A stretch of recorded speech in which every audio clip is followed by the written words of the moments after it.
Ar galėjo būti taip paprasta? Pasirodo, yra būdas pasėti sėklas ir greitai sulaukti rezultato. Tai reikia įsėti gerai paruoštą ir derlingą dirvą. Ir ta dirva yra stiprus karminiai partneriai. Kai padedame žmonėms iš 3 ypatingų kategorijų, mūsų sėklos sudygsta daug greičiau. Pirmieji žmonės tai tie, kurie padėjo mums praeityje, tai mūsų tėvai ir mokytojai.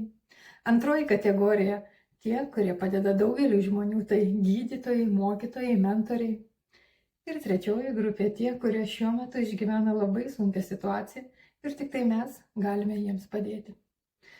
Pagalba tokiems žmonėms, ypatingiems žmonėms, tai tarsi itin vaisinga ir derlinga dirva, kurioje mūsų geri darbai išdygsta daug greičiau ir stipriau.